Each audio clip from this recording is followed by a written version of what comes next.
안개 낀 갯벌 연병장 원사의 고함이 폭풍을 덮던 그때 별 두 개 준장이 걸어왔다. 원사 황철민, 즉시 중지. 현장 통제한다. 한마디에 지옥 훈련의 가면이 찢어지고 학대와 비리의 문이 열렸다. 다음 이야기가 궁금하시다면 지금 바로 채널 구독해주세요. 이 영상을 어디서 보고 계신가요? 무료로 할 수 있는 소중한 응원 더 좋은 이야기로 보답하겠습니다. 항상 즐거우시고 평안하세요.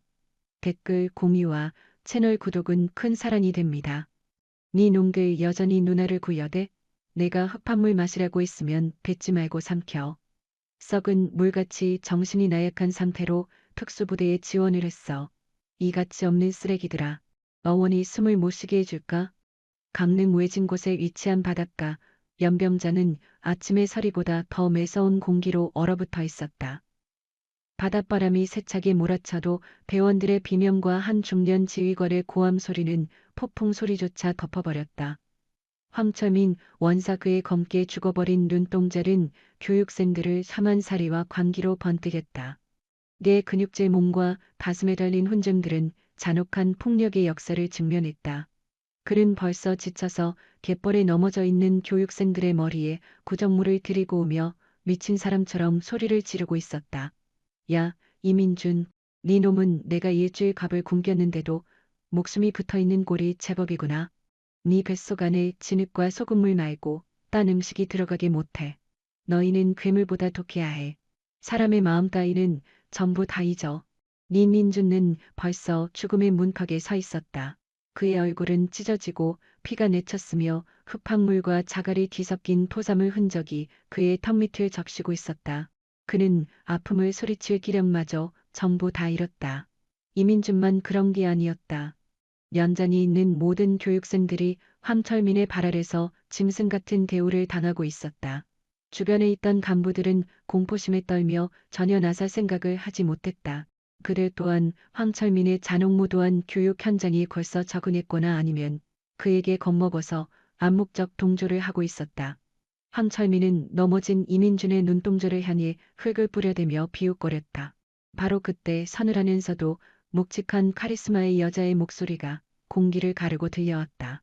그 목소리는 마치 새를 깎아낸 송곳처럼 날카롭고도 명확했다. 원사 황철민 즉시 기합을 멈춰 오늘 지금이 순간부터 니놈의 행패는 모두 다 끝이다. 황철민 원사는 자기의 귀를 의심했다. 이 격리된 바닷가 훈련장에 감히 자신의 권위에 도전하는 목소리가 게다가 여자의 목소리가 들릴 거라 상상도 못했다. 그는 분노하여 말소리가 난 곳으로 고개를 돌렸다. 뭐야? 이 중요한 훈련에 감히 딴지를 거는 일반인이 누구냐? 즉시 군사지역 불법 침입으로 체포될 줄 알아.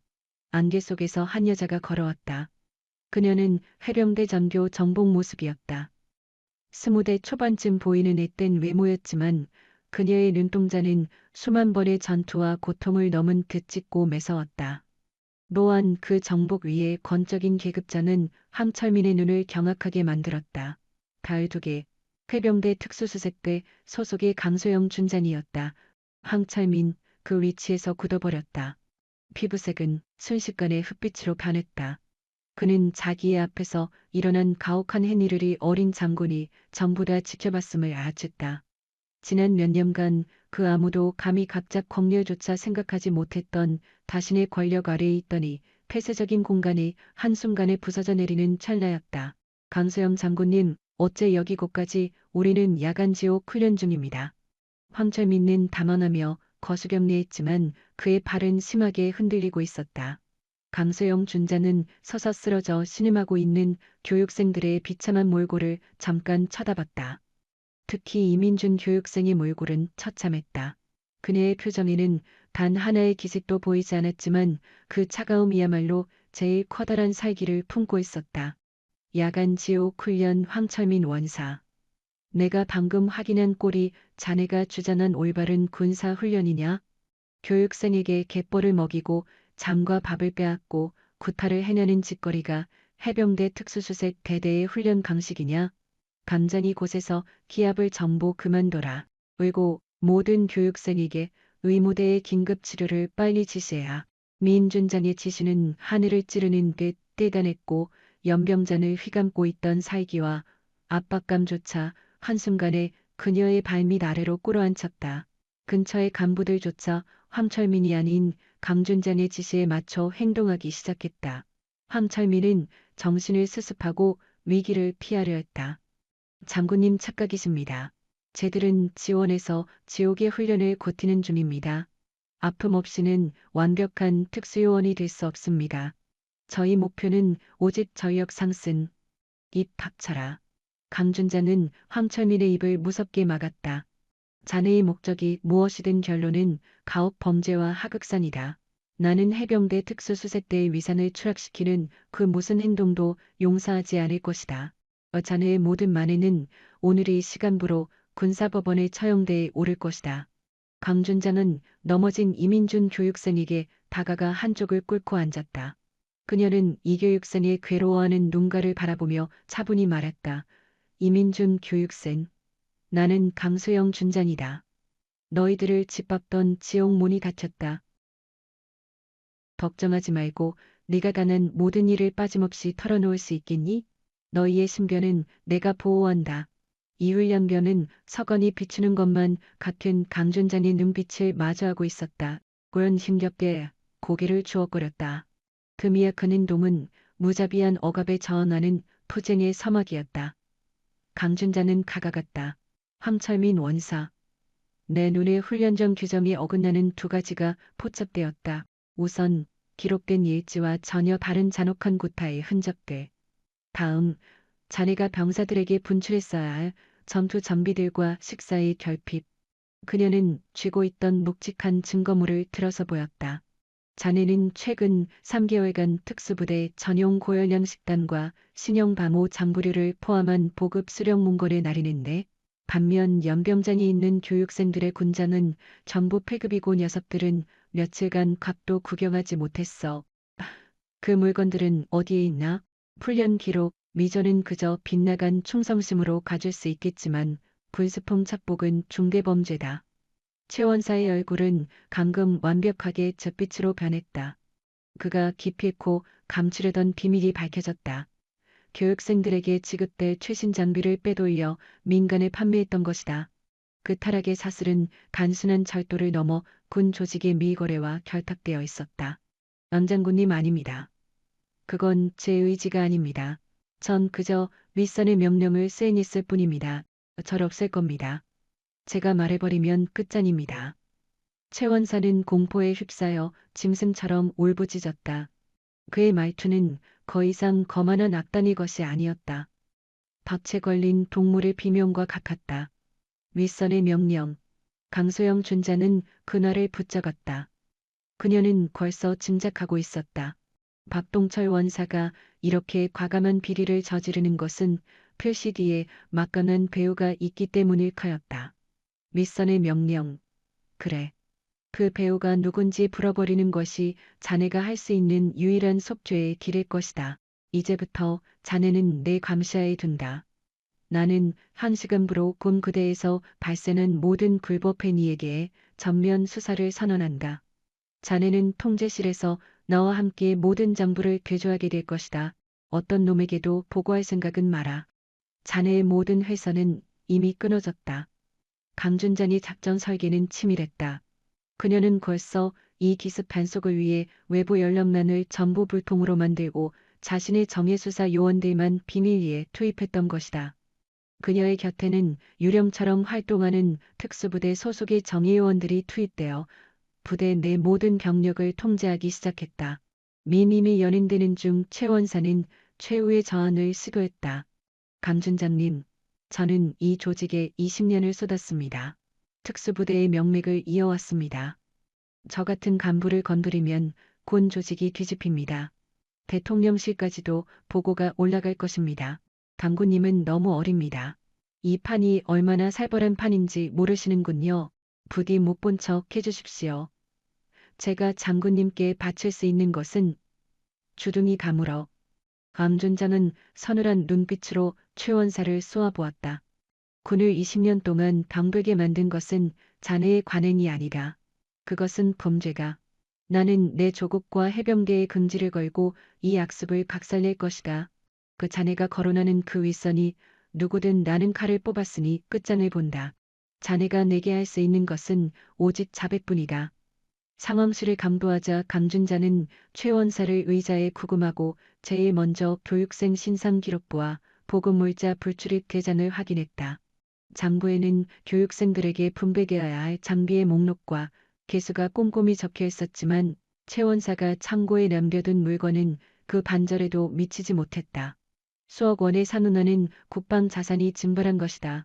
강준자는 수천 메모 안의 윗선의 명령이라는 글귀를 크게 적었다. 그녀의 가슴은 격하게 뛰었다. 사소한 훈련 조작이 아니었다. 그녀는 지금 대한민국군의 지휘부를 노리는 거대한 비리의 몸통 앞에 서 있었다. 외로웠지만 그녀는 자신이 결심한 일을 번복하지 않았다.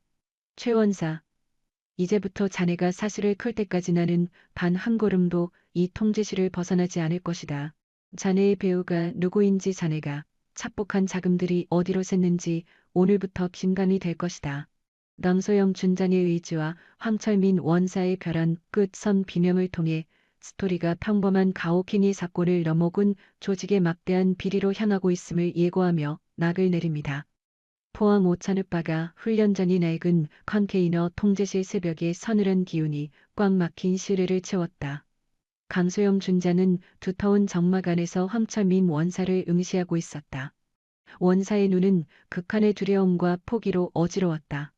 내일 통제실에는 강준잔이 직접 데려온 특수수색대 예하의 헌병 2명이 허수아비처럼 서 있었다. 황철민 원사 시간 끌지 마라. 내 입에서 윗선의 명령이라는 말이 나왔다. 그 명령이 무엇이며 누가 시킨 것인지 지금 가로 불어. 강준자는 증거물을 책상 위에 건져놓으며 차갑게 말했다. 걱정하지 말고 네가 가는 모든 일을 빠짐없이 털어놓을 수 있겠니? 너희의 신변은 내가 보호한다.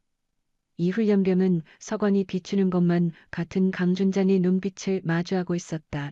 그는 힘겹게 고개를 주걱거렸다. 그 미약한 행동은 무자비한 억압에 저항하는 투쟁의 서막이었다. 강준자는 가가갔다. 황철민 원사, 내 눈에 훈련전 규정에 어긋나는 두 가지가 포착되었다. 우선 기록된 일지와 전혀 다른 잔혹한 구타의 흔적들. 다음, 자네가 병사들에게 분출했어야 할 전투 정비들과 식사의 결핍. 그녀는 쥐고 있던 묵직한 증거물을 들어서 보였다. 자네는 최근 3개월간 특수부대 전용 고열량 식단과 신형감호 장부류를 포함한 보급 수령 문건에 날이는 반면 연병장에 있는 교육생들의 군장은 정보 클급이고 녀석들은 며칠간 밥도 구경하지 못했어. 그 물건들은 어디에 있나? 훈련 기록, 위조는 그저 빗나간 충성심으로 봐줄 수 있겠지만 군수품 착복은 중대범죄다. 최 원사의 얼굴은 방금 완벽하게 잿빛으로 변했다. 그가 기필코 감추려던 비밀이 밝혀졌다. 교육생들에게 지급될 최신 장비를 빼돌려 민간에 판매했던 것이다. 그 타락의 사슬은 단순한 절도를 넘어 군 조직의 밀거래와 결탁되어 있었다. 강 장군님 아닙니다. 그건 제 의지가 아닙니다. 전 그저 윗선의 명령을 수행했을 뿐입니다. 절 없앨 겁니다. 제가 말해버리면 끝장입니다. 최 원사는 공포에 휩싸여 짐승처럼 울부짖었다. 그의 말투는 더 이상 거만한 악단의 것이 아니었다. 덫에 걸린 동물의 비명과 같았다. 윗선의 명령. 강소영 준자는 그날을 붙잡았다. 그녀는 벌써 짐작하고 있었다. 박동철 원사가 이렇게 과감한 비리를 저지르는 것은 필시리에 맞건한 배우가 있기 때문일 가였다. 윗선의 명령. 그래. 그 배우가 누군지 풀어버리는 것이 자네가 할 수 있는 유일한 속죄의 길일 것이다. 이제부터 자네는 내 감시하에 둔다. 나는 현 시간부로 군 부대에서 발생한 모든 불법 행위에 대해 전면 수사를 선언한다. 자네는 통제실에서 나와 함께 모든 장부를 대조하게 될 것이다. 어떤 놈에게도 보고할 생각은 마라. 내 모든 회선은 이미 끊어졌다. 강준장의 작전 설계는 치밀했다. 그녀는 벌써 이 기습 반속을 위해 외부 연합만을 전부 불통으로 만들고 자신의 정예 수사 요원들만 비밀리에 투입했던 것이다. 그녀의 곁에는 유령처럼 활동하는 특수부대 소속의 정예요원들이 투입되어 부대 내 모든 경력을 통제하기 시작했다. 넷닛으로 연행되는 중 최원사는 최후의 저항을 시도했다. 강준자님, 저는 이 조직에 20년을 쏟았습니다. 특수부대의 명맥을 이어왔습니다. 저 같은 간부를 건드리면 군 조직이 뒤집힙니다. 대통령실까지도 보고가 올라갈 것입니다. 장군님은 너무 어립니다. 이 판이 얼마나 살벌한 판인지 모르시는군요. 부디 못 본 척 해주십시오. 제가 장군님께 바칠 수 있는 것은 주둥이 다물어. 광준장은 서늘한 눈빛으로 최원사를 쏘아보았다. 네 이외의 군을 20년 동안 병되게 만든 것은 자네의 관행이 아니다. 그것은 범죄다. 나는 내 조국과 해병대의 긍지를 걸고 이 악습을 곽산낼 것이다. 자네가 거론하는 그 윗선이 누구든 나는 칼을 뽑았으니 끝장을 본다. 자네가 내게 할 수 있는 것은 오직 자백뿐이다. 상황실에 담도하자 강준자는 최원사를 의자에 구금하고 제일 먼저 교육생 신상기록부와 보급물자 불출입대장을 확인했다. 담부에는 교육생들에게 분배되어야 할 장비의 목록과 개수가 꼼꼼히 적혀 있었지만 최원사가 창고에 남겨둔 물건은 그 반절에도 미치지 못했다. 수억 원의 상흔하는 국방 자산이 증발한 것이다. 강준자는 수천 메모란을 윗선의 명령이라는 글귀를 크게 적었다. 그녀의 가슴은 격하게 뛰었다. 사소한 훈련 조작이 아니었다. 그녀는 지금 대한민국군의 지휘부를 노리는 거대한 비리의 몸통 앞에 서 있었다. 외로웠지만 그녀는 자신이 결심한 일을 번복하지 않았다. 최원사, 이제부터 자네가 사실을 풀 때까지 나는 간 한 걸음도 이 통제실을 벗어나지 않을 것이다. 자네의 배우가 누구인지, 자네가 착복한 자금들이 어디로 샜는지 오늘부터 긴감이 될 것이다. 남소영 준장의 의지와 황철민 원사의 벼랑 끝 선 비명을 통해 스토리가 평범한 가오케니 사건을 넘어군 조직의 막대한 비리로 향하고 있음을 예고하며 막을 내립니다. 포항 오천읍바가 훈련장의 낡은 컨테이너 통제실 새벽의 서늘한 기운이 꽉 막힌 실내를 채웠다. 강소영 준자는 두터운 적막 안에서 황철민 원사를 응시하고 있었다. 권사의 눈은 극한의 두려움과 포기로 어지러웠다. 통제실에는 강준장이 직접 데려온 특수수색대 이하의 헌병 2명이 허수아비처럼 서 있었다. 황철민, 원사 시간 끌지 마라. 내 입에서 윗선의 명령이라는 말이 나왔다. 그 명령이 무엇이며 누가 시킨 것인지 지금 바로 불어. 강준장은 증거물을 책상에 건져놓으며 차갑게 말했다. 내중 3일 뒤 강준장은 사령부의 회의실로 호출되었다. 그녀를 기다린 인물은 사령부 내 수세로 불리는 박기철 소장이었다. 박 소장의 눈빛은 강준장을 향한 노골적인 불쾌감과 살기로 번들거렸다.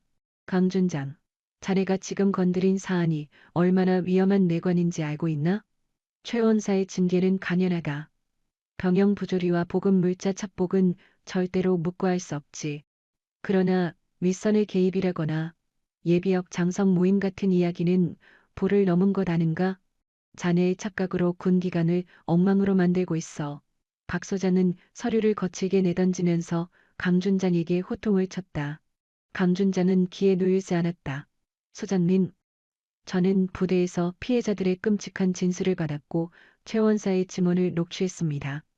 빼돌린 보급품 액수는 수십억 건이 넘습니다. 4개 부사관 혼자 저지른 일이라 보긴 힘듭니다. 저는 해병대 특수수색대대 지휘관으로서 이 비리의 원흉을 잡을 책임이 있습니다. 책임 후 자네가 논하는 책임이 뭔지는 알겠군. 그러나 명심하게 군은 자네의 정의감 따위로 돌아가는 조직이 아니다. 군의 위상과 질서가 더 중요해.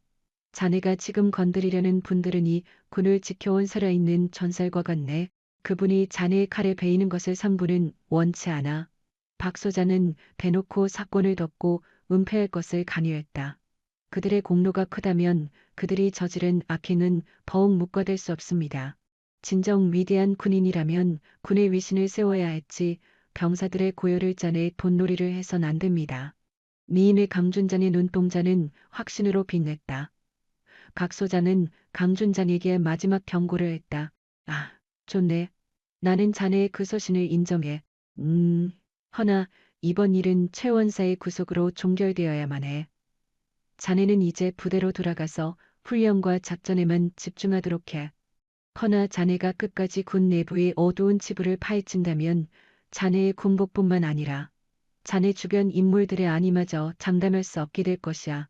이 오천을 훈련전이 걸은 이쯤에서 덮어야 해. 각 소장의 협박은 강준잔의 뇌리에 섬뜩한 공포로 박혔다. 그녀는 혼자가 아니었다. 이민준 훈련병과 같이 용기를 내어준 내부 고발자들의 목숨이 달려 있었다. 그녀는 본섬을 나오면서 막연한 두려움과 동시에 차가운 투지를 느꼈다. 이제 그녀의 싸움은 단순한 비리 척결을 넘어 거대한 권력과의 생존 게임이 되었다. 강준자는 상부의 회유에도 꺾이지 않았다. 그녀는 헌병대와 안보지원 사령부를 거치른 정식 수사는 윗선의 방해로 금방 후지부지될 것임을 예감했다. 그녀는 자신이 가장 아끼는 부하들을 모아서 비선 조직을 만들기로 마음먹었다. 포항 외곽에 거려진 창고 강준자는 본인과 같이 특수수색대에서 오랫동안 공고동락해온 감도진 소령과 이수아 중사를 불렀다.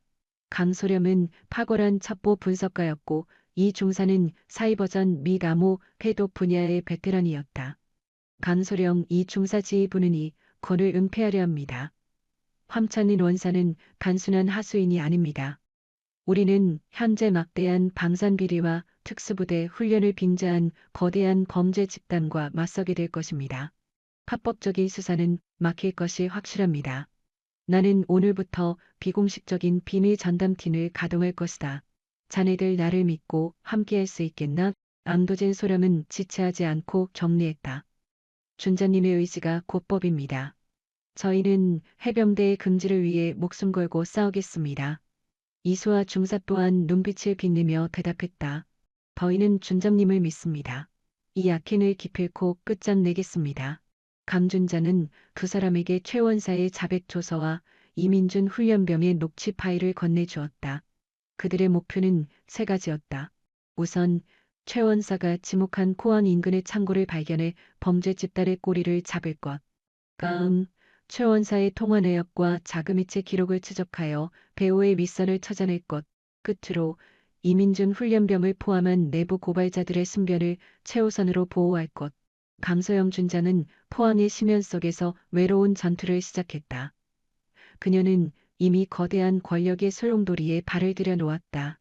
네 식의 칼날은 이제 군의 질서라는 명분 뒤에 감춰진 비리의 심장을 향해 깊숙이 파고 들어갈 채비를 끝냈다. 그녀는 직감했다. 이 승부는 그녀의 명예나 지위뿐만 아니라 그녀의 생명까지 걸어야 하는 잔혹한 게임이 될 것이라는 것을 강소영 준장이 비공식 비밀 전담팀을 조직한 지 3일이 흘렀다. 포항일 때는 외견상 고요했지만 군 안쪽에서는 숨막히는 위기감이 감돌았다. 박기철 소장의 협박은 현실이 되었다. 사령부는 황철민 원사의 범죄를 개인의 비인에 의한 크푸님으로 축소하고 강준장의 모든 수사 지휘 권한을 일방적으로 박탈시켰다.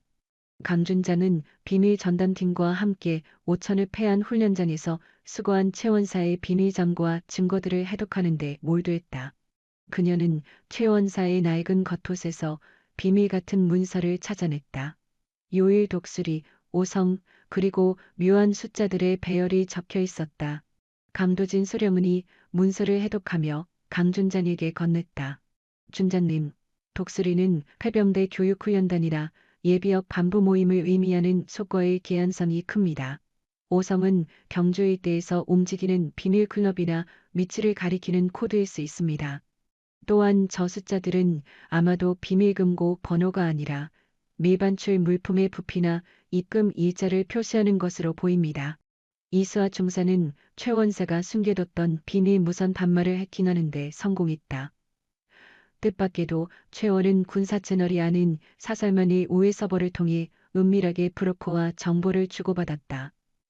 해독된 파일에는 무기 부품 리스트와 접선 날짜 및 좌표가 기록되어 있었다.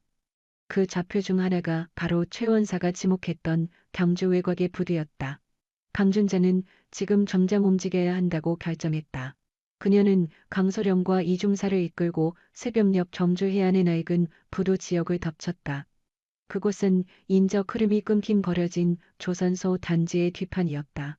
최 원사가 말했던 항구의 컨테이너는 겉으로는 감추긴 듯 보였지만 이중사의 음파 탐지 결과 안쪽에서 희미한 소음이 포착되었다. 강준자는 은폐를 유지한 채 컨테이너 주위를 조용히 되었다. 그녀는 컨테이너 옆쪽 구석에서 특수작전팀에서만 취급하는 특수 재질의 화물 박스를 찾아냈다. 그 박스에는 해군 특수전전관 마크가 쿠릿하게 새겨져 있었다. 이 박스는 신병들에게 보급되지 않고 미수출될 장비를 운반하는 데 악용된 것이 확실했다. 그녀는 건물의 배수관을 통해 안쪽을 훔쳐보았다. 건물 안에는 빼돌린 군사 장비들이 널려 있었다. 적외선 감시 카메라, 장거리 무전기, 그리고 다수의 고성능 포격들이었다. 이 장비들은 전부 황철민 원사의 관리 대전이 훈련병들에게 불출 완료로 조작되어 있었던 것들이었다. 역시나군. 최 원사 단독으로 버릴 수 있는 판이 아니었어. 이 정도 수준이면 군수사령부의 협조 없이는 불가능하다. 강준장은 주먹을 쥐었다. 그녀의 가슴 속엔 분노를 넘어선 차가운 이성이 끼어났다. 그 사이 공장 안에서 두 사내가 떠드는 소리가 새어나왔다. 그들은 예비역 해병대 간부 정복을 입고 있었다. 황철민, 그 한심한 자가 도리어 일을 망쳤어. 어린 여자 장군 따위가 겁없이 이 판에 뛰어들 줄이야. 그래도 안심해. 박 소장님이 확실히 nak을 테니까. 우린 저 트럭들을 인천항으로 보내기만 하면 끝. 동간입니다. 독수리 클럽의 미래가 달린 일입니다. 네 천문학적 자금을 여기서 포기할 순 없죠. 저 여자 장군 강소영이라 불리던가?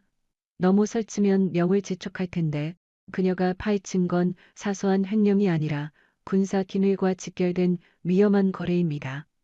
곧 처리될 겁니다. 강준자는 경악을 금치 못했다. 박기철 소장이 이 공주의 체계적인 방어에 몰래 개입하고 있다는 진실과 놈들이 이 범죄를 독수리라는 예비역 단체와 결탁하고 있다는 정황을 포착했다. 게다가 놈들이 저 장비들을 하회로 팔아치우려 한다는 음모까지 알아채게 되었다.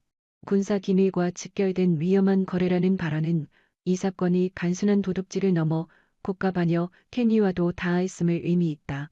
강준장이 현장을 고사나 추후 작전을 구상하던 바로 직후 이수와 중사에게 가급한 무전이 걸려왔다. 준장님 비산입니다.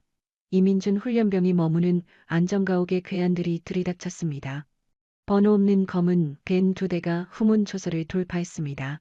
강어선이 무너졌습니다. 이중사의 목소리는 절박함으로 떨리고 있었다. 강준장의 가슴이 철렁 내려앉았다. 박기철 소장의 경고가 실제로 벌어진 셈이다. 그녀를 바로 노리는 대신 가장 쉬운 목표인 제보자를 없애려 든 것이다. 어서 이 훈련병의 신병을 포항 시내에서 제일 동떨어진 영천 쪽의 비밀 거처로 회신시켜 감도진 자네는 기동대에 지원 요청을 해서 불법 습격자들을 체포하도록 지시해. 니중사 즉시 이 훈련병 경호조와 채널 고정해 내가 직접 통제한다. 강준자는 가로 이 훈련병의 생명보호를 제1원칙으로 하갈했다. 강준장이 빠른 대처, 덕택의 암살자들은 이 훈련병에게 치명적인 공격을 입히기 전에 경호조에 의해 제압되었다. 그러나 이 소동은 강준장에게 확실한 경고를 각인시켰다. 그녀는 더는 돌아갈 수 없는 다리를 건너고 있었다. 그녀의 신념은 이젠 생사의 투쟁이자 부하의 안위를 책임져야 하는 사명이 되었다. 모든 위험 상황이 종료된 뒤 강소영 준자는 경주의 비밀 별장에서 이민준 훈련병을 찾았다. 이 훈련병은 심각한 불안에 젖어 있었으나 강준장의 강인한 눈동자를 보고 탐정을 되찾았다. 이 훈련병 면목 없다. 너를 보호하겠다고 다짐했건만 너를 사지로 내몰았다. 지금부터 너는 나의 결정적인 카드다. 놈들이 너를 제거하려 할수록 네 진술의 가치가 높다는 증거다. 강준자는 마음을 가해 위로했다. 준자님, 전 버틸 수 있습니다. 혹시 제 신변에 병고가 생기더라도 진실만큼은 세상에 알려져야만 합니다. 동기들이 흘린 피와 땀이 무의미해지지 않게 도와주십시오. 이민준의 눈가엔 물기가 서렸으나 어조는 바위처럼 흔들림이 없었다. 시련을 겪으며 그는 비로소 참된 군인의 자격인 불의에 맞서는 방대함을 깨우친 것이다. 낸준자는 이민준의 떨리는 손을 꽉 쥐었다. 약속하마. 네가 감내해야 했던 수모와 아픔이 결코 가볍게 잊히지 않게 내 군인 인생을 걸고 악의 근원을 도려낼 것이다. 너희의 피눈물이 헛되지 않게 군의 위상을 추락시킨 저들을 반드시 심판하겠다.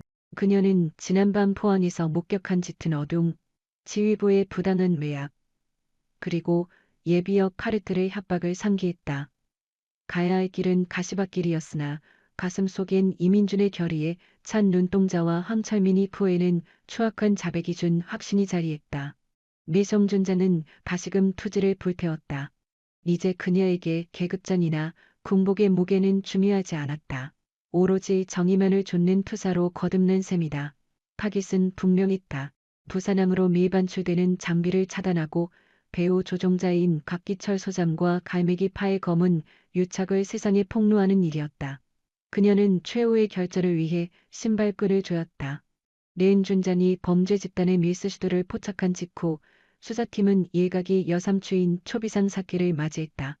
내각 창고의 물건들이 부산으로 운송될 첩보를 확인했으나 지휘부의 노골적인 개입과 방해, 공작카세 강준자는 최소한의 인력과 장비만으로 작전을 수행해야 하는 처지였다. 강준자는 강도진 소령과 이수아 중사에게 부산은 진입로를 봉쇄할 채비를 갖춰야 지시했다. 악순환을 끊기 위해선 밀항시도 현장인 부산은 부두에서 농들을 검거해야 함을 직감했기 때문이다. 강소령, 최원사가 자백한 범죄 조직의 운송 트럭과 출발 시각을 빈틈없이 확인하도록. 미중사, 국방물자 수송만을 해킹해서라도 부산 쪽으로 빠지는 모든 화물차와 트럭의 동서를 실시간으로 파악해 참부 쓴일 없이 움직여야 하니 감축적인 수단을 총동을 한다. 감준자는 긴급 브리핑을 열고 팀원들에게 구체적인 임무를 하달했다. 강소령은 유출된 장비의 부피와 무게를 계산해 운송수단을 추론했다. 준장님, 수십억 개의 특수 장비를 옮기려면 적어도 10콘 윈바디 트럭 2대는 있어야 합니다. 놈들은 추적을 피하기 위해 군용 트럭 대신 일반 물류회사의 대형 화물차로 위장해 움직일 공산이 큽니다. 거사 시간은 심야 혹은 내일 새벽일 겁니다. 포항발 부산행 루트는 경부선이 유일합니다. 미중사는 즉시 키보드를 두드려 지역 물류업체들의 배차표를 해킹, 분석에 들어갔다. 얼마 지나지 않아 모니터 속에서 묘한 배차기로 하나가 그녀의 눈에 포착되었다. 준장님, 금일 자정 칠성무휴 명의로 부산항 3부도 진입 예약이 잡혀 있습니다. 품목은 산업용 기계로 위장했지만 재원과 중량이 우리가 찾는 군용 장비와 한치의 오차도 없습니다. 칠성은 압수했던 최원사의 비밀 수청 메모에 적혀있던 바로 그 코드네임이었다. 낸 준잔이 입가에 서늘한 미소가 번졌다. 잡았다. 칠성 물류. 놈들의 꼴이다. 강소령, 자네는 헌병과 기무부대, 내 믿을 만한 인원들에게 상황을 전파하고 지원 병력을 모아 간, 보안 유지 철저히 하고 각 수장 측근들에게 정보가 새나가는 일은 없어야 한다. 니중사, 우린 강정 부산으로 쏜다. 현장 지휘는 내가 맡는다. 치계가 자정을 넘기자마자 강소영 준장과 이수와 중산을 렌케한 승용차에 몸을 싣고 포항을 빠져나와 남쪽으로 달렸다. 고속도로는 한치 앞도 분간하기 힘든 해무와 칠흑 같은 어둠에 잠겨 있었다. 강준장은 타들어가는 속내를 감추며 핸들을 잡았다. 이번에 실패하면 거대 비리의 실체는 국경 밖으로 빼돌려져 영고미제로 남을 게 뻔했다. 새벽 2시경 이중사의 무전기에서 긴박한 보고가 터져나왔다. 타깃 발견. 포항 요금소를 통과한 칠성로고 트럭 2대가 부산 방면으로 고속 주행 중입니다. 어섭 중입니다. 놈들이 서두르고 있어. 알았다. 작전대로 쫓는다. 강준자는 가속 페달을 깊게 가봤다. 낸이 같은 고속도로 산에서 강준장의 세간과 거대한 트럭들갈에 피말리는 레이스가 펼쳐졌다. 놈들의 트럭은 단순한 화물 운송용이 아니었다. 운전석에 앉은 자들은 군 수송 작전에 잔뼈가 굵은 전문가들이 분명했다. 트럭들은 고개하듯 차선을 바꾸며 강준장이 차를 도로 밖으로 밀어내려 했고 민간 차량의 접근조차 차단했다. 강준장은 충돌 위험을 무릅쓰고 트럭 사이 좁은 틈을 파고들어 상두 차량 옆에 바짝 붙었다. 그녀는 마이크를 잡고 운전석을 한이 이갈했다. 해병대 준장 강소영이다. 즉시 갓길에 차를 대고 멈춰라. 군수품 불법 유출 현행범으로 너희를 체포한다. 트럭 기사는 강소영 준장의 방송을 무시한 채 속도를 극한으로 올리며 강소영 준장의 차를 벼랑 끝으로 몰아붙이려 핸들을 고치게 꺾어댔다. 강소영 준장은 동물적 감각으로 충돌을 멸했지만 등골이 오싹해지는 전의를 느꼈다. 놈들은 단순한 배달원이 아니었다. 중무장을 갖추고 훈련받은 고대 범죄 조직의 사병들이었다. 무려 3시간 넘게 이어진 레이스 끝의 차량들은 인천항 외곽 창고로 들어갔다. 강준자는 고안 요원의 감시를 뚫고 놈들을 추적해 창고 깊숙이 잠입했다. 컴고는 정막이 감돌았고 녹슨 컨테이너들이 칠흑 같은 밤에 괴물마냥 서 있었다. 이외의 검은색 대형 밴 세대가 낡은 어선 옆에 정차해 있었고 차량 근처에선 건장한 사내들이 박스를 옮기느라 바쁘게 오가고 있었다. 놈들은 작업복을 입었으나 날카로운 눈빛과 절도 있는 동작은 놈들이 용병 출신이거나 숙련된 킬러들임을 알게 해주었다. 강준자는 이 중사에게 조용히 매각을 정찰하라고 명령하고 강소령에게 구조팀이 감도할 시간을 다시금 확인했다. 는 가격대가 현장에 오기까지는 적어도 30분이 소요될 듯했다. 그녀는 이 시간을 혼자 견뎌야 했다. 그때 무리들 틈에서 한 사내가 걸어 나왔다. 바로 박기철 소장이었다. 놈은 제복 대신 검은 양복을 입고 있었으나 그에게선 살벌한 살기가 뿜어져 나왔다. 꿀은 현장을 통제하며 무기의 반출을 재촉하고 있었다. 빨리 움직여 동트기 전에 이 박스들을 모두 쓸어야 한다. 혹시 서울에서 누가 냄새를 맡고 따라왔나? 창고에 그 멍청한 자식 때문에 간이 꼬였어. 이 무기들은 단순한 미수품이 아니야. 내 목숨이 달린 돈이다. 박 소장의 외침에는 광기가 살해했었다. 강준장은 배신감과 허탈에 빠졌다. 박 소장이 단순 뇌물을 받은 게 아니라 이 끔찍한 무기 밀매의 실질적인 설계자 중 한 놈이었던 것이다. 미 국방부 핵심 인사가 직접 보도에 나와 기밀 병기의 유출을 감독하고 지시하고 있었다. 거는 기회를 엿볼 수만은 없었다. 박스들이 배에 실리는 순간 모든 진실은 국경을 넘어 영영 사라질 것이었다. 강준자는 본대를 기다리지 않고 기습 공격을 하기로 마음먹었다. 그녀는 최정의 요원으로서 익혀왔던 살인 기술을 꺼내들어야 했다. 그녀는 빗속을 뚫고 조용히 잠입해 박 소장의 등 뒤에 있는 크레인 아래까지 접근했다. 그리고 스마트폰을 켜고 사이렌을 울렸다. 박기철 소장 당장 멈춰라. 고안사령관 강소영이다. 국가 기밀 탈취 및 불법 무기거래 현행범으로 너희 전원을 검거한다. 총을 거리고 무릎을 꿇어라. 강준장의 고함은 창고 안의 고요를 찢어놓으며 쩌렁쩌렁 울렸다. 박 소장은 소스라치며 강준장이 서 있는 곳을 노려보았다. 강소영, 북한년, 기어이 지옥 끝까지 따라왔단 말이냐. 어서 죽여. 이 계집을 난도질해도 좋다. 우리 조직을 배신한 스파이는 전현이다. 박 소장은 공포 속에서도 강준장을 함정에 빠뜨리려 했다. 강준장은 이제 살아서 돌아갈 수 없음을 직감하고 있었다. 그녀는 폰을 바닥에 떨구고는 자동 권총을 뽑아 들었다. 그녀의 혹독한 실전 경험은 그녀를 이 위기에서 도망치지 않게 했다. 그녀는 기둥 뒤를 박차고 나가며 적들의 우두머리를 향해 갈렸다. 나는 절대 굴복 안 한다.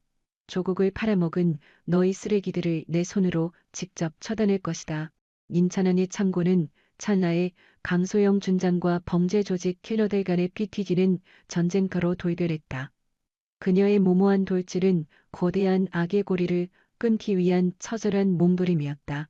이 싸움은 강원도 전방에서 희생된 어린 부하들의 원통함을 풀어주기 위한 그녀만의 피해 복수였다. 인천은 창고 강소영 준장이 상상치 못한 기습 공격은 박기철 소장과 흑룡파 조직 살수들을 잠시나마 얼어붙게 만들었다. 하지만 그들의 혼란은 금세 사라졌다. 놈들 또한 해외 용병 부대 출신이거나 살인 기술을 연마한 인간 흉기들이었기 때문이다. 버여자를 생포해 가리만 맞춰라. 놈들의 정보를 티내야만 한다. 박 서장은 화물차 뒤로 몸을 피하며 고함쳤다. 광준장은 바쁜 숨을 내쉬며 조준을 했다. 그녀는 총알 한 개도 낭비해선 안 되었다. 그녀의 무기는 구형이었지만 적들은 국가 기밀을 훔칠 정도의 감력을 지닌 놈들이기에 종아기로 무장했을 확률이 높았다. 강준장의 베테랑 요원다운 유연함과 전투적인 몸놀림은 탁월했다. 그녀는 화물상자와 기둥 사이를 넘나들며 용병들의 사각지대를 파고들었다. 그녀는 놈들의 다음 발을 예측해 정확하게 놈들의 하반신을 겨냥하고 대응 사격을 가했다. 쿵쿵 파열음이 빗물 속에서 터져나왔다. 행동대원 몇 놈이 다리 쪽을 맞고 넘어졌지만 나머지는 무섭게 살기를 내뿜으며 강춘장을 향해 거리를 좁혀왔다. 김대위, 본대가 당도할 때까지 적을 묶어둬야 해. 내 좌표를 숨기지 말고 강소령에게 화력 지원을 요청해라. 강준자는 인이어로 김대위에게 급박하게 소리쳤다. 박종사는 안전한 위치에서 부대의 지형 정보를 파악하며 강소영에게 실시간으로 적대 세력들의 위치를 전송해 주었다. 총격전이 격렬해지는 와중에 박기철 소장은 강소영을 향해 고함쳤다. 그는 판세를 뒤집기 위해 강소영을 심리적으로 꺾으려 했다. 강소영, 내가 지금 무슨 일을 벌이는지 짐작은 가나? 너는 단순히 비리를 쫓는 것이 아니야. 이 물자들은 국가 안보와 직결된 것이다. 우리는 이것을 타국 세력에게 넘겨 군의 비밀을 팔아넘긴 것이 아니라 위장된 거래를 통해 우리의 정보망은 확충하려 한 것이다. 네가 이 계획을 망치고 있어. 강소영은 믿지 않았다. 위장된 작전 군수 물품을 빼돌리고 훈련병들을 괴롭히는 것이 국가안보 작전이라고. 헛소리는 집어치워라. 박 서장, 너희의 욕망을 국가안보라는 허울 속에 은폐하지 마. 탐욕, 네가 뭘 알아? 네 조직의 군은 썩었어. 진정한 힘은 부와 정보에서 나오는 것이다. 우리는 더 이상 답답한 충성심으로는 생존할 수 없어. 황철민 원사는 우리의 희생양이었다. 훈련병들을 가혹하게 굴려서 그들의 장비를 빼돌리고 그 돈으로 더 큰 계획을 진행해야 했다. 박기철 소장의 목소리는 광기에 가까웠다. 그의 진술은 파격적이었다. 그들은 단순히 돈을 노린 것이 아니라 횡령한 군수물자를 활용해 군내부의 독자적인 정보 조직을 창설하려 했던 것이다. 이 조직은 발맥이라는 이른 하에 군의 핵심 정보를 사고 팔며 군 내부의 권력 지형을 뒤흔려 했다. 황철민 원사의 가혹 훈련은 그 조직의 자금줄을 확보하기 위한 잔혹한 방편이었던 것이다. 강소영의 사격 실력과 전술적 우위에도 불구하고 압도적인 수적 열세는 극복하기 힘들었다. 그녀는 컨테이너 뒤에 몸을 피했지만 행동대원들이 사방에서 그녀를 포위해 들어왔다. 바로 그때 행동대원 중 한 명이 컨테이너 위로 기어 올라가 강소영의 위치를 확인했다. 가냐는 날카로운 소리와 함께 강소영이 숨어있던 컨테이너 벽에 탄원이 박혔다. 왕소영은 급하게 몸을 피했지만 그 충격으로 무전기를 놓쳤다. 그녀는 이제 외부와의 교신이 완전히 두절되었다. 포위됐다. 저 여자 혼자야. 산채로 잡아. 박기철 소장이 승리를 확신하며 외쳤다. 강소영은 자신의 탄약이 얼마 남지 않았음을 확인했다. 그녀는 최후의 수단을 꺼내 들었다. 바로 연막탄이었다. 그녀는 연막탄을 컷띄어 순식간에 부도 전체를 짙은 연기로 뒤덮었다. 연기 속에서 강소영의 움직이는 흡사 유령과 같았다. 그녀는 혼란에 빠진 행동대원들 사이를 뚫고 가장 중요한 타깃인 박기철 소장을 향해 전속력으로 질주했다. 강소영의 목표는 단 하나, 박기철 소장을 제압하여 모든 증거의 배후를 끊는 것이었다. 연막 속에서 박 소장은 당황스러워하며 도망칠 준비를 하고 있었다. 리바, 어디 있어? 당장 트럭 시동 걸어 삐타야 해. 그가 도망치려 몸을 돌리는 순간 강소영이 연기 속에서 튀어나왔다. 그녀는 특수수색대식 제압술을 사용하여 박기철 소장의 팔을 낚아채고 그의 몸을 바닥에 강하게 꽂아버렸다. 나! 박기철 소장은 고통에 신음하며 쓰러졌다. 그의 품에서는 무전기와 함께 군의 주요 인물들의 연락처가 감긴 암호화된 휴대폰이 떨어졌다. 린에 쓰러진 박기철 소장의 가슴 위에 무릎을 꿇고 앉아 총을 겨누었다. 박기철 소장 군수물자, 횡령 및 군사기밀 유출 혐의로 너를 현행범으로 체포한다. 순순히 항복해. 내가 말하는 모든 것은 법정에서 증거로 채택될 것이다. 바로 그때 멀리서 수많은 차량의 엔진 소리가 들려왔다. 강도진 수령이 이끄는 헌병대와 강소영의 뜻에 동조하는 정예수습대원들이 부산항 부두에 도착한 것이다. 그들은 강소영의 고독한 싸움에 종지부를 찍기 위해 달려왔다. 연막이 서서히 거치자 헌병대원들은 쓰러져 있는 행동대원들을 체포하고 물품 선적을 막았다. 부두에는 강소영이 박기철 소장을 제압하고서 있는 정의의 현장만이 남아 있었다. 그녀의 숨결은 거칠었지만 눈빛은 성취감과 함께 깊은 안도감을 담고 있었다. 강소영이 박기철 소장을 부산항에서 체포하고 군소물자를 압수하면서 이 사건은 더 이상 축소할 수 없는 거대한 스캔들로 번졌다. 강소영의 용기 있는 행동은 쾌병대 내부는 물론 정군에 엄청난 파장을 주었다.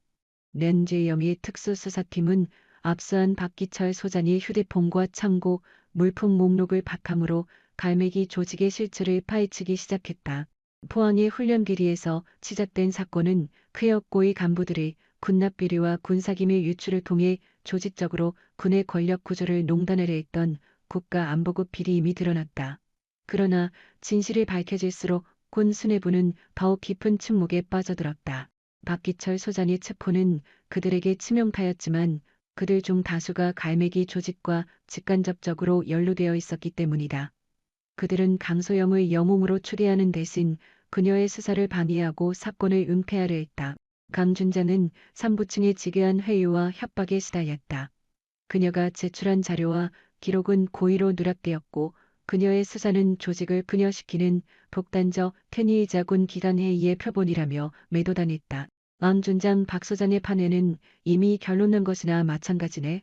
하지만 자네는 이제 곧 갈매기의 꼬리를 놓게나. 그들의 문건에는 자네의 스승이자 신뢰하는 장성들이 연루되어 있네. 자네의 위험한 독주가 우리 군의 조직력을 뿌리째 뽑고 있네. 당장 끝내게. 합참본부의 모고의 간부가 직접 그녀의 집무실로 찾아와 강준장에게 조용히 압박했다. 지휘부의 회유 속에서 조직의 가장 아픈 손가락인 이민준 훈련병이 기어이 마음을 굳혀 진실 앞으로 나섰다. 강준자는 그를 보호하려 매곽의 한적한 병동에 그를 피신시켰지만 이 훈련병은 계속 도망만 다니지는 않겠다고 다짐했다. 장군님, 저는 이제 피하지 않으렵니다. 저희 뼈아픈 상처와 동기 훈련병들이 가난 그 끔찍했던 악몽이 묻히지 않게 하려면 제가 직접 증언해야만 합니다. 감천인 원사와 박기철 소장이 저지른 구타는 빙산의 일각일 뿐입니다.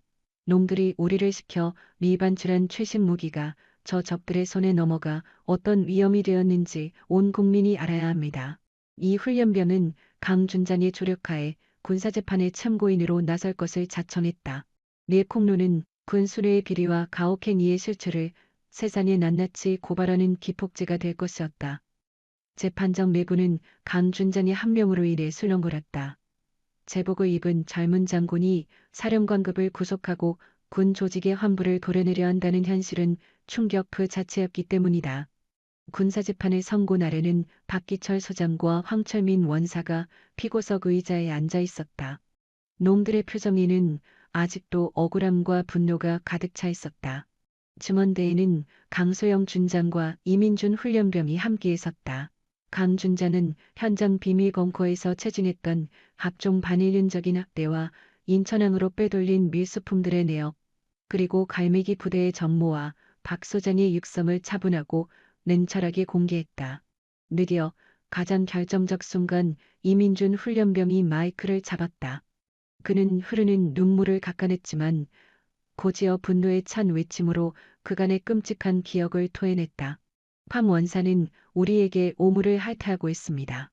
우리는 군인이 아니라 물자를 운반하기 위한 노예였습니다.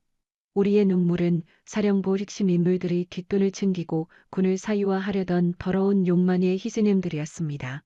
저희는 조국을 수호하는 군인이 되려 했지만 놈들은 우리의 혼을 부수고 우리를 관해처럼 여겼습니다. 저는 이 사실 전부를 세상에 폭로하여 앞으로는 대한민국의 어떤 청년들도 군대라는 숭고한 의무 앞에서 비참한 대우를 받지 않게 할 것입니다. 이 훈련병이 피를 토하는 고백은 방청석 모두를 울려버렸다. 각 소장과 최원사는 입을 가물지 못했다. 옴들의 악행은 이제 군법 회부의 차원을 지나 인격적 살인이라는 멍에를 짊어지게 되었다. 재판부는 제출된 자료를 근거로 박기철 소장과 황철민 원사에게 징역 20년을 선고했다. 놈들은 횡령과 특수폭행, 국가보안법 위반 혐의로 해병대의 근지를 가닥으로 추락시켰다. 만 이 판결이 강소영 준장의 고통을 끝내준 것은 결코 아니었다. 군 지휘부는 이건을 박 소장 꼬리 자르기로 덮고 강 준장을 한직으로 내쫓으려 시도했다. 그녀의 신념은 조직의 보신주의라는 더러운 현실 앞에서 고통받았다. 강 장군, 비관은 유능한 자원이지만 우리 군의 위기를 무너뜨렸어. 비관은 오늘부로 작전사령부 핵심 보직을 떠나 매지로 전출을 가게 될 거야. 상부의 명령이 세. 앙 준장은 굴하지 않았다. 그녀는 끝까지 저들의 면상이 되고 담담하게 뱉었다. 저를 옷 벗게 하든 시골로 쫓아버리든 신경 안 씁니다. 저는 제 계급장의 무게와 명예가 더럽혀지지 않았음을 압니다. 이민준 훈련병의 피 맺힌 절규가 그 진실을 증명하고 있습니다. 제가 한 것은 군의 정의를 세우는 것이었습니다. 저는 제 목숨을 걸고 걸어온 위선과 비리가 있다면 어디든 달려가 목을 베어낼 것입니다. 방소영 준장의 대담한 발언은 군 안팎에 끼어있는 젊은 장교들에게 깊은 감동을 주었다. 설령 그녀의 직위와 미래가 조직에 의해 짓밟힐지라도 그녀의 숭고한 정신은 더욱 밝게 타오르게 되었다. 그녀는 해안가 부대 비리로 촉발된 외로운 투쟁을 군의 개혁을 이끄는 뜨거운 혁명으로 발전시켰다. 정의는 외면받지 않았고 신념 있는 자의 행동은 마침내 썩어빠진 관행을 도려내는 가장 날카로운 칼이 되었다. 재판부의 판결은 공정하였으나 군대의 보복은 치졸했다. 강소영 준장은 각오대로 보복성 인사를 받았다. 그녀는 현장에서 완전히 배제된 서해안의 한 낙후된 해안 초소 경비대장으로 짐을 싸서 떠나갔다. 미에서 장군 수색대장이라는 화려했던 수식어와 명의를 내려놓고 그녀는 파도 소리만 들려오는 낡은 초소를 지키는 방직실에 쓸쓸히 남겨졌다. 강준장은 전출 명령을 듣고도 담담하게 웃었다. 그녀는 이 자리가 자신을 고립시켜 손발을 묶으려는 윗선의 뻔한 수작임을 알고 있었다. 그러나 그녀에게는 꼭 해내야 할 숙제가 남아 있었다. 바로 군대 내부의 정의를 세우고 황철민 원사와 박기철 소장 구속 뒤에도 아직 군에 숨어있는 갈매기 조직의 뿌리들을 발본색원하는 일이었다. 강원도의 낡은 보급창고, 강준자는 매일 새벽 아무도 보지 않는 그곳에서 전투복을 입고 국기에 격려를 했다. 그녀의 곁에는 강부진 소령과 이수와 중사 같은 믿음직한 부하들은 물론 개미 새끼 한 마리도 없었다. 오직 냉기와 녹슨 철제 관물대만이 그녀의 친구였다. 그녀는 외로웠지만 멈추지는 않았다. 강준자는 음지에서도 촉각을 곤두세웠다. 강소령과 박종사는 서류상으로는 파부대로 전출되었지만 여전히 강준장과 비밀리에 신호를 주고받으며 관내기 조직 잔담들의 동피를 주시했다. 특히 이민준 훈련병의 승병과 그의 폭로에 힘을 실어준 공기 훈련병들의 관의를 지키는 것이 제1의 목표였다. 강준장이 매지로 밀려난 뒤 군 조직에는 기묘한 정적이 찾아왔다. 그녀의 결단은 한순간 개혁의 바람을 불어왔지만 조직은 그 바람을 막으려 했다. 강소은 이슈가 식어가자 조금씩 취재를 멈추었고 박기철 소장의 징계는 군 내부 자정 작용의 승리라는 허울 좋은 포장지로 덮여졌다. 그러나 정적 속에서도 강준장의 투쟁은 이름 없는 병사들에게 울림을 전하고 있었다. 특히 포항 교전에서 눈물 흘렸던 교육생들과 황철민 원사의 전행을 지켜볼 수밖에 없었던 초급 장교들은 강준장을 신앙의 등불로 보았다. 어느 갈밤 강원도의 보급부대로 발신이 없는 서신 한 통이 날아들었다. 그 서신은 이민준 훈련병과 같이 생활을 했었던 옛 전후 병사가 붙인 것이었다. 준자님, 우리는 준자님의 신념을 기억하고 있습니다.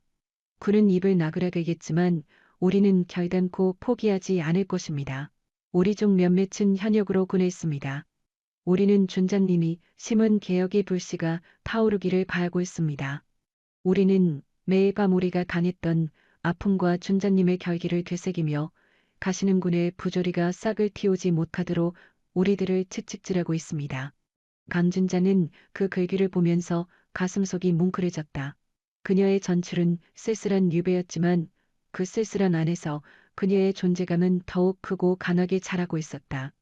그녀의 신념은 단순한 해프닝이 아니라 군의 체질 개선과 혁신을 만들어내는 실질적인 힘이 되고 있었다. 갈매기 조직은 우두머리인 각기철 소장이 구속되었음에도 불구하고 여전히 세력이 남아 있었다. 그들은 강준자님 몰락을 자기들의 기회로 착각하고 세력 규합을 꾀했다. 놈들의 일체적 가깃은 강준장의 열랑맘을 차단시키고 그녀에게 보복하는 것이었다. 강도진 소령의 비밀 첩보에 의하면 갈매기 세력들은 강준장이 강원도의 물류 창고를 이용해 아직도 내부의 비리를 캐내고 있다고 판단했다. 그들은 강준장이 이것을 투족을 묻기 위해 군 감찰 부서를 움직이기 시작했다. 준장님 급합니다. 공부에서 준장님을 표적으로 특별 감사를 기획하고 있습니다. 계획적인 명분은 군수 물품 관리 부실이지만 진짜 목적은 준장님과 우리 팀의 사적인 만남을 찾아내서 군사법 위반으로 가두려는 것입니다. 놈들이 그곳으로 조사단을 파견할 겁니다. 강소령은 보완된 비선을 통해 급박하게 보고했다. 강준자는 예감한 일이 터졌다고 여겼다. 그녀의 의지를 철저하게 짓밟으려는 계략이었다. 그녀는 즉시 보급 부대의 모든 장부를 치밀하게 점검하기 시작했다. 그녀는 놈들이 상상조차 못했던 강박으로 놈들의 계략을 역이용할 준비를 마쳤다. 조사단이 강원도 현장에 들이닥친 날 그들은 강준장의 완벽한 부대 관리에 혀를 내두르고 말았다. 모든 장비는 전상과 실물이 일치하고 있었고 간항골의 서류도 누락 없이 깨끗했다. 강준장은 엘리트 장교의 능력으로 강대한 군수 장비의 복잡한 내역과 현암을 간숨에 빈틈없이 정리해 두었던 것이다. 조사단은 강준장이 약점을 찾지 못하자 대놓고 그녀의 사생활을 추궁하기 시작했다. 강준장, 강도진 소령, 이수아 중사와 요 근래 통화한 사실이 있습니까? 그들의 소속 부대는 포항과 부산입니다. 군고안 규정상 보급 부대 임무와 관계없는 소통은 차단되어 있습니다. 감찰 장교는 강준장을 갸그쳤다. 강준장은 여유를 보였다. 공적인 직무의 접촉은 없었습니다. 제가 책임지는 것은 군수보급 지원이며 그 밖의 사적인 연락은 헌법이 보호하는 개인의 권리입니다. 제가 혹시 군수 물품을 착복하거나 보급 장비를 팔아먹고 조직의 비리에 동참했다면 모를까. 저는 제 직무에 전념했습니다. 그녀는 황철민 원사와 박기철 소장의 범죄를 빗대어 말하며 감찰팀을 공격했다. 감찰팀은 본래의 목적이 단순한 규정 위반 조사가 아니라 강준장의 폭로를 저지하는 데 있음을 직감했다. 하지만 그녀는 멈추지 않고 역습을 가했다. 강준장은 그들에게 과거 보급 창고 내에서 은밀하게 사라진 물자들의 구체적인 데이터, 로그를 제시했다. 이곳의 관리 권한을 넘겨받은 뒤 간숨 파손으로 위장된 최신 통신 모듈과 대용량 배터리의 소수량이 터무니없이 많다는 사실을 알게 되었습니다. 해당 부품들은 갈매기 카가 부산 항만에서 해외로 빼돌리려다 적발된 장비들과 정확히 동일합니다. 저는 이곳 보안 놈들이 군수품을 빼돌리는 중간 기지로 악용했을 확률이 매우 크다고 확신합니다.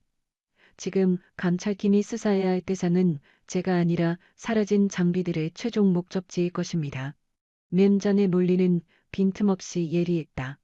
그녀는 개인의 처벌 위기를 거대한 범죄 수사의 시발점으로 뒤바꿔 놓았다. 조사관들은 강준장을 옥죄려다 들여 범죄 조직의 치명적인 대의 단서를 마주하게 될 상황에 놓였다. 강원도라는 유배지는 강준장의 끝이 아니라 반격을 준비하는 전략적 기지가 되었던 셈이다. 강세영 준장의 간격에 강원한 갈매기 파 잔단들은 잠시 행동을 멈췄다. 놈들은 강준장을 제거하려 했었지만 그녀는 외딴 곳에서도 결정적인 부패의 흔적을 확보하며 놈들의 숨통을 조이고 있었다. 그러나 강준장이 꿈꾸는 진짜 응징은 부대의 개혁을 통해 완성되었다. 그녀가 떠난 뒤 포항 해병대 특수수색대 연병장에는 작지만 매우 중요한 혁신의 바람이 불어오고 있었다. 황철민 원사의 가학적인 훈육 관리는 폐지되었고 매뉴얼을 준수하는 체계적이고 과학적인 훈련이 뿌리내리기 시작했다. 미 혁신은 강준장의 외로운 투쟁을 지켜본 깨어있는 후배 지휘관들의 헌신적인 의지 덕분에 가능했다. 그들은 강준장의 신념을 걷들어 특수수색대가 구타가 아닌 금지와 간이함으로 완성된다는 선진적인 문화를 정립하기 위해 힘썼다. 리키 이민준 훈련병의 고백은 봉기대 사이에서 진정한 용기의 상징이 되었다.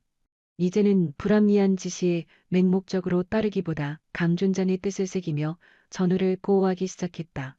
특수수색대를 바라보는 청년들의 시선은 가혹한 지옥에서 올바른 반함을 익히는 배움터로 점차 변하고 있었다.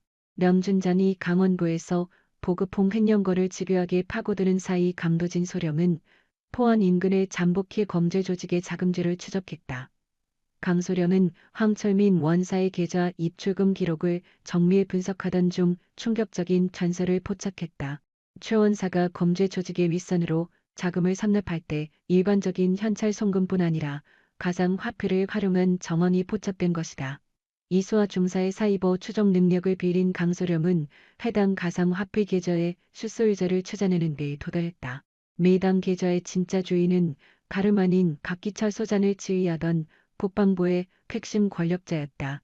이것으로 범죄 집단의 검은 연결고리가 군 수뇌부 깊숙한 곳까지 닿아있음이 확인되었다. 왕소령은 이 완벽한 물증을 손에 넣자마자 지체 없이 강준장에게 표전했다. 준장님 드디어 찾았습니다. 각 소장의 윗선인 국방부 차관급 인물이 범죄 조직의 진짜 우두머리였습니다. 놈들이 횡령한 군수품은 군사기밀 게이터와 불법적으로 거래되고 있었습니다. 미 자료면 놈들의 근거지를 완전히 박살낼 수 있습니다. 강준자는 강원도 숙소에서 이 보고를 갖고 온몸이 짜릿한 전율이 흘렀다. 그녀는 더 이상 힘없이 쫓겨난 패배자가 아니었다. 그녀의 소나기에는 대한민국 안보를 흔드는 거대한 악을 심판할 결정적 팔자루가 쥐어져 있었다. 강준장은 강소련이 찾아낸 파일을 가지고 군 지휘부가 아닌 외부 감찰기구와 청와대 직할수사팀에게 곧바로 제보했다. 그녀는 군 조직 스스로 정화할 기능이 상실되었다고 판단하고 외부의 힘을 빌려 썩은 환부를 도려내기로 결심했다. 미 국방부 핵심 권력이 개입된 사상 초유의 사건은 군 내부의 조직적 은폐 공작을 원천 봉쇄했다. 수사단은 강소영 준장의 진술과 강소령의 물증을 토대로 감도 높은 조사를 벌였고 범죄 조직과 결탁한 수십명의 전현지 전교들이 줄줄이 구속되었다. 이번 사태는 단순 징계를 넘어 군 조직의 썩은 관습과 비정상을 도려내는 기념비적인 계기가 되었다. 군은 타의에 의해 공정성과 인권을 최고의 목표로 삼게 되었다. 이 거대한 개혁의 한가운데에는 강원도 오지 창고에서 조용히 본연의 책임을 다하며 진실을 쫓았던 강소영 준장이 있었다. 그녀는 유배와 다름없는 시련에도 꺾이지 않고 정의를 향한 군인의 신념을 완수했다. 모든 수사가 종결된 뒤 강소영 준장은 공식적으로 무죄와 명예를 되찾았다. 그녀는 화려한 찬사를 갖는 자리를 마다하고 묵묵히 군인의 길을 걷기로 마음먹었다. 그녀가 복직하여 포항 특수수색대 부대로 귀환했을 때 그녀를 반긴 것은 요란한 행사용 팡파르가 아니었다. 그녀를 기다린 이들은 정복을 깔끔하게 갖춰 입은 이민준 해병을 포함한 수많은 후배 대원들이었다. 이민준은 이제 어엿한 정식 대원으로 성장해 강준장을 마주했다. 필승 이민준입니다. 우리는 지휘관의 의지를 받들기 위해 구타가 아닌 신뢰와 원칙으로 연마하고 있습니다. 강준장은 우리에게 올바른 강함이 무엇인지 보여주었습니다.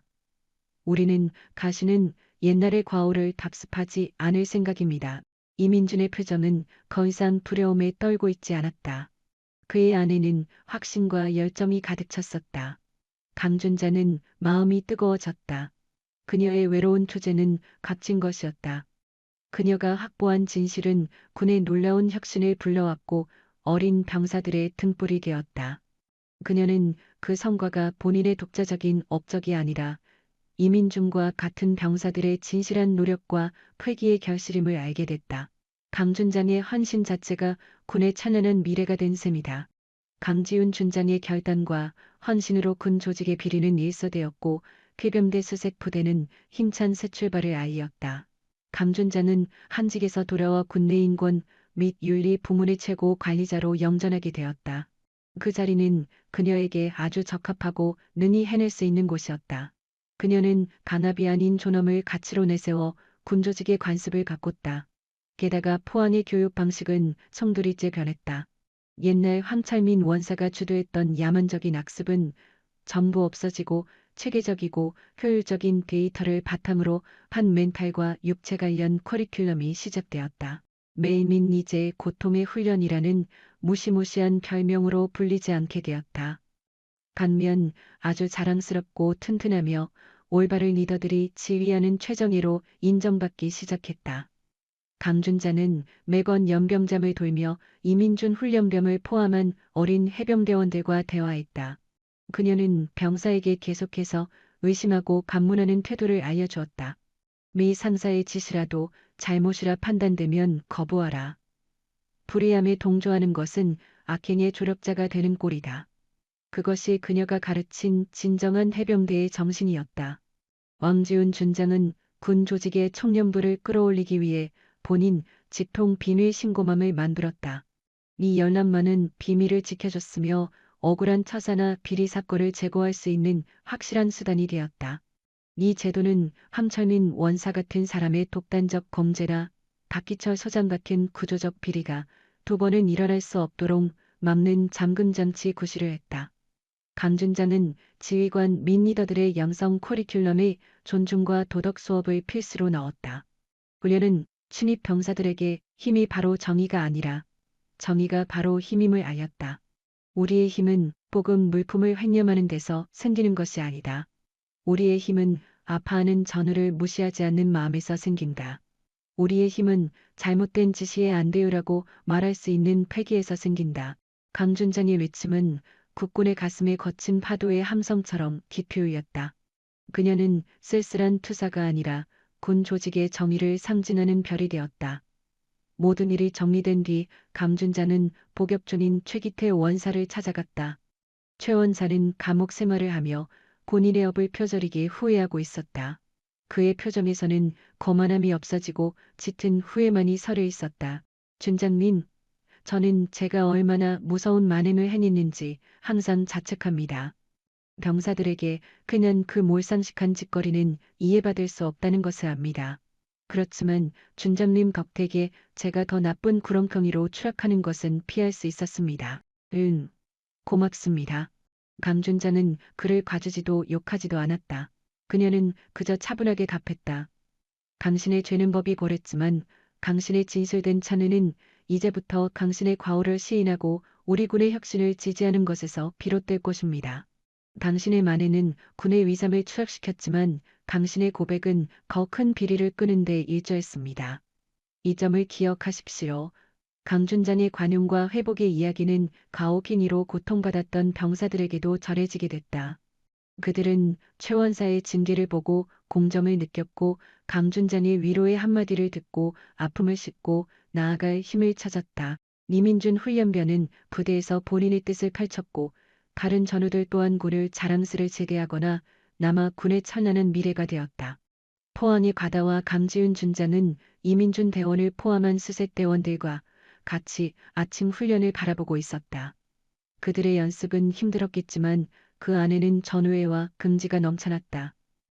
훈련병들이 물에서 거세게 수영이 나오는 장면은 비리와 학대라는 어둠을 찢고 피어오르는 진정한 해병대의 영혼 그 모습이었다. 왕준장은 해병대원들에게 최후의 당부를 남겼다. 우리는 세야만 한다. 그러나 우리의 감대함은 공정의 믿음 아래서만 빛을 본다. 포항에서 파도는 수많은 자랑과 더불어 치욕스런 과거도 품고 있다. 우리는 그 전부를 기억해야만 한다. 막습에 저어난 패기 그리고 전우를 아낀 마음이야말로 쾌병대의 진정한 가치다. 여러분은 그 불멸의 의지를 물려받은 미에다. 강지훈 춘장이 쓸쓸했던 전투는 마침내 군 전체에 울림과 희망을 주었다. 명예당찬 지휘관이 견고한 비리에 맞서 자신의 신념 전부를 던졌을 때 그녀는 체제를 붕괴시킨 것이 아니라 잃어버린 긍지를 다시 찾았다. 그녀는 다음 세대에게 양심과 진실이 칼보다 강하다는 것을 입증했다. 민서윤 장군은 군내 부조리 및 감찰 총괄 지휘관으로서 포항의 최전방 사령부로 돌아왔다. 그녀의 집무실 유리 너머로는 과몰한 도매의 바다가 넘실대고 있었다. 미세업시의 가가와 백사장을 덮어줬고 그 흐름은 광장고리 버터는 처절한 투쟁과 부대의 쇄신 과정을 암시하는 듯했다. 비로소 20대 중반에 접어든 그녀의 양어깨 위에 별 2개는 아직도 막중한 의무감을 의미했지만 그 중압감은 과거의 쓸쓸한 압박이 아니었다. 그것은 신뢰와 미래가 섞인 짐이었다. 그녀의 곁에는 불의함에 굴복하지 않기로 다짐한 다수의 동료 지휘관들과 이민중 병사를 위시한 청렴 해병대원들의 응원이 있었다. 곽준자는 지난 수주간의 보고를 확인했다. 독수리 카벌의 세력들은 깨끗이 소탕되었고 불법 청탁은 공정한 절차들로 교체되었다. 오천을 패한 교기장은 비로소 진정한 특전사의 영혼을 품은 긍지의 산실로 다시 났다. 썩은 관습과 비리의 잔재는 전부 지워지고 신식보급과 온전한 교육 환경만이 자리하고 있었다. 그녀는 예전 황철민 간부가 가혹한 일을 저지른 그 연병장에서 매주 윤리와 도덕 수업을 직접 진행했다. 이 수업은 무조건 법규를 외워드는 것이 아니라 본인의 신념과 군인으로서의 긍지를 상기해보는 자각의 과정이었다. 어느 날 강 장군의 집무실에 이민준 청년으로부터 온 엽서 한 장이 배달됐다. 걔는 벌써 자랑스레 수색대 임무를 끝내고 민간에 복귀해 성실한 복학생으로 적응하고 있었다. 장군님께 저는 요새 매일 새벽 학교 열람실로 갑니다요. 제 등 뒤에는 총기 대신 두툼한 서적이 들려져 있지만 저는 여전히 아침 포항 해변의 물 냄새를 추억합니다. 마동식 간부가 안겼던 아픔과 진액의 맛도 잊지 못했습니다. 그러나 제가 제일 뚜렷하게 회상하는 것은 장군님께서 그 암흑 틈에서 등잔이 당장 그만두라고 꾸짖던 그 당당했던 외침입니다. 저는 장군님 덕분에 복무기간 내내 무너질 뻔했던 제 사람으로서의 자존감을 회복할 수 있었습니다. 장군님께서 알려주신 소신과 기백은 제 삶에서 제일 큰 가르침이 됐습니다. 지금 저는 제 근처의 얕은 불합리에도 방관하지 않는 청년이 됐습니다. 요것을 제가 군대에서 얻은 제일 귀한 자산입니다. 장군님께서 혼자 버티셨던 그 쓸쓸한 시기들의 마음으로 경의를 표합니다. 우리 청년은 장군님의 의지를 물려받아 이 조국의 평화를 지켜보이겠습니다. 강 장군은 엽서를 읽으며 눈을 감았다. 그녀의 입가에는 흐뭇한 웃음이 걸렸다. 그녀가 바랐던 고난과 결실은 대단한 치적이나 승진이 아니었다. 그것은 오직 한 사람의 운명을 개선시키고 그에게 희망을 불어넣는 것이었다. 이민준 병사의 서신은 그녀의 묵은 상처와 헌신이 쓸모없지 않았음을 잊지만은 제일 확실한 보증이었다. 민 장군의 일대기는 군을 지나 세상 전반에 정의의 의미를 걷들였다. 그녀의 시라는 미디어나 방송에 반영되기를 사양했다. 도리어 그녀는 본인의 체험을 기관으로 군인의 신념과 도덕이라는 이름의 책을 발간했다. 이 책은 장병뿐만 아니라 이 나라의 습한 부조리 속에서 주저하는 대중들에게 영혼의 등개불이 되었다. 그녀는 이 책의 인쇄될 정부를 해병대 희망 후원 기금에 쾌척했다. 미 기금은 불합리에 항거하거나 체제 안에서 전우를 구하기 위해 헌신한 다수 장병들을 후원하는 것을 목표로 했다. 이 기금을 통해 송혜진 장군의 신년은 영구히 군의 기록 안에 남아 흐르게 되었다. 세월이 지나 송혜진 장군은 30대가 되어갔다. 그녀는 아직도 해병대 특수수색대관의 장군으로서 군을 지휘하고 있었다. 그녀는 군 조직의 정의를 상징하는 독보적인 표상이 되었고 그녀의 직함은 올바른 지휘관의 표준이 되었다. 어느 날 강 장군은 포항바다 교기장에서 해병대 참리 행사장을 통솔했다. 그곳에는 그녀의 징계를 돕지 않았던 다수의 고위 장성들이 배석해 있었다. 그리고 제1선두에는 이민준 병사를 포함한 다수의 어린 해병대 제대자들이 존경스러운 눈빛으로 그녀를 우러러보고 있었다. 미식개사를 위해 간산의 성강 장군은 푸른 동에 과다를 등지고 서섰다. 해병대원 여러분, 우리는 대담함을 뽐냅니다. 하지만 진실한 대담함은 육신의 아픔을 고티는 것에서 생기는 것이 아닙니다. 진실한 대담함은 양심과 긍지라는 신념을 수호해서 생깁니다. 불합리에 저항할 수 있는 배짱을 기르십시오. 그리와 구타는 주적입니다. 우리는 전우를 아끼고 조국을 수호하는 날카로운 송곳이 되어야 합니다. 그녀는 훈시를 끝내고 굵은 정리를 붙였다. 다수의 해병대원들은 천둥과 같은 고함으로 응답했다. 저들의 고함 안에는 강 장군의 외로웠던 투젠, 이민준 병사의 패기, 그리고 비리를 척결하고 새로 만들어진 해병대의 찬란한 미래가 섞여 있었다. 강지은 장군의 스토리는 군의 위신을 추락시킨 이연의 사태 안에서 피어난 한 송이 거룩한 꽃이었다. 그녀는 본인의 청춘과 기계를 던져 군이라는 막강한 집단의 진실의 의미를 일깨웠고 이곳의 습관 청년들에게 헌신과 믿음이 섞인 재임직한 울림과 여운을 전달하며 대단원의 끝을 맺었다. 최종적인 의미와 교훈은 다음과 같습니다. 훈련은 전우를 단련하는 것이지 사람을 짓밟는 면허가 아니다.